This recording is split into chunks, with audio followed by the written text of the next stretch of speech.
Hello po mga kapatid, isa po ito sa maraming proof sa Spirit of Prophecy and sa Bible mga kapatid na ang iglesia po, ang kondisyon ng church ay hindi po kaaya-aya, hindi pleasing po in the sight of God mga kapatid. At ang reason nito, ang dahilan nito ay itong mga ministers, mga false teachers sa loob ng iglesia. Isa itong nasa early writings, ito'y pinamagatang The Church and the World United. Sa baba nito mga kapatid, nakakatakot po, nakakalungkot. Kasi sabi dito, the church is not now the separate and peculiar people she was when the fires of persecution were kindled against her. Hindi na ngayon separate and peculiar yung iglesia ng Panginoon. How is the gold become dim? How is the most fine gold changed?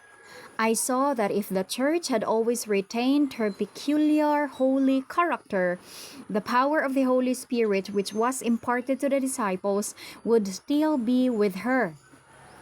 Kung hindi sana daw nagiba yung holy character ng church, kung sana nananatili yung peculiarity niya, yung Holy Spirit sana na nasa disciples noon ay mananatili sana sa iglesia. The sick would be healed, devils would be rebuked and cast out, and she would be mighty and at her terror to her enemies. Ang sabi niya, I saw a very large company professing the name of Christ. At ito'y tumutukoy po sa mga miyembro ng Seventh-day Adventist Church. Ito yung iglesia na nare-recognize ng Panginoon ngayon eh. But God did not recognize them as His. Naku po, marami sa mga miyembro ng Seventh-day Adventist Church, large company talaga, and hindi lang po large, very large mga kapatid. Professing the name of Christ, ngunit hindi po sila kinikilala ng Panginoon. He had no pleasure in them. Satan seemed to assume a religious character and was very willing that the people should think they were Christians. Naku po, nakakalungkot po ito.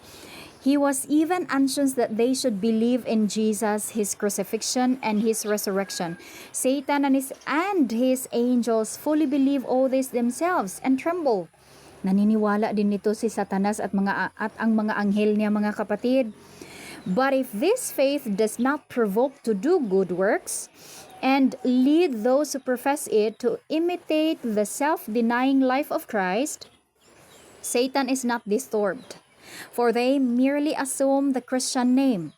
Whether hearts are still carnal, and he can use them in his service even better than if they made no profession. It means na mas magagamit pala ni Satan itong mga Christian in name po in his service, magagamit sila ni Satan kesa sa hindi po talaga mga Christian or hindi po mga Seventh-day Adventist.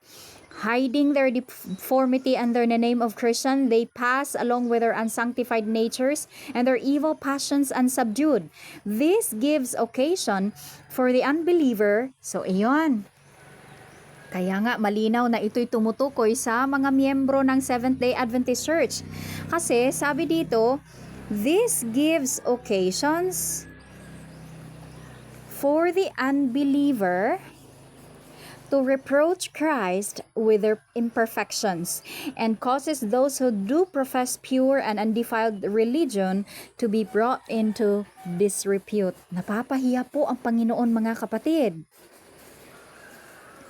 Yung mga tao na talagang tunay na namumuhay sa pure and undefiled religion, tunay na sumusunod po sa Panginoon, napapahiya po sila mga kapatid. Brought into disrepute. The ministers preach smooth things to suit carnal professors. Naku po, hindi po ito tumutukoy sa Catholic churches kasi priest naman yung yung mga tumatayong leaders nila. Pero dito ang ginamit, ministers. Yun po. The ministers of the professed people of God sa kaniyang iglesia preach smooth things to suit carnal professors. They dare not preach Jesus and the cutting truths of the Bible, for if they should, these carnal professors would not remain in the church. Naku po. Hindi po nila tinuturo o hindi po sila nagpre-preach ng mga cutting truths of the Bible.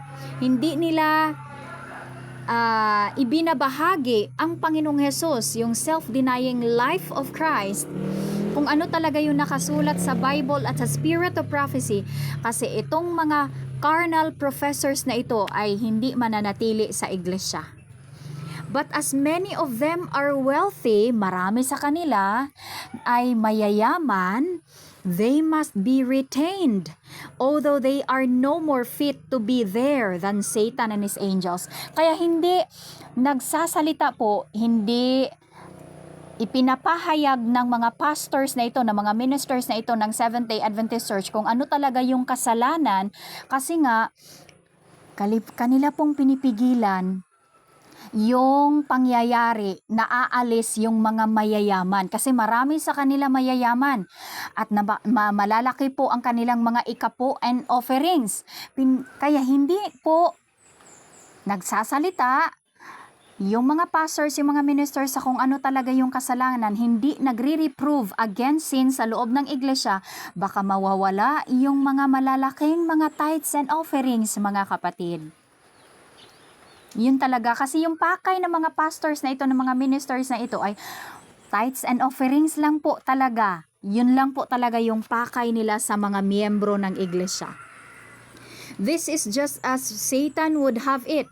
The religion of Jesus is made to appear popular and honorable in the eyes of the world. The people are told that those who profess religion will be more honored by the world. Such teachings differ very widely from the teachings of Christ. His doctrine and the world could not be at peace. Those who followed him had to renounce the world. These smooth things originated with Satan and his angels. They formed the plan and nominal professors carried it out. Ayon, ito yung naririnig natin sa pulpits, mga kapatid. Pleasing fables were taught and readily received, and hypocrites and open sinners united with the church. Ako, nakakalungkot talaga. If the truth had been preached in its purity, it would soon have shut out this class. But there was no difference between the professed followers of Christ and the world. I saw that if the false covering had been torn off from the members of the churches, there would have been revealed such iniquity, vileness, and corruption that the most diffident child of God would have no hesitancy in calling these professed Christians by the right name, children of their father, the devil, for his works they did. Nako, nakakatakot talaga. At hindi talaga ito alam na mga kapatiran. Kasi po, hindi po sila inaakay ng mga pastors, ng mga ministers, nagbasa ng Spirit of Prophecy at ng buong Biblia, kasi mabuking po sila, mga kapatid, ma-expose po yung mga tinuturo nilang kamalian, na sila pala ay mga false shepherds at mga false teachers. Yun po yun, mga kapatid, and sana mabuksan po ang ating mga puso at isipan, and may God bless us all.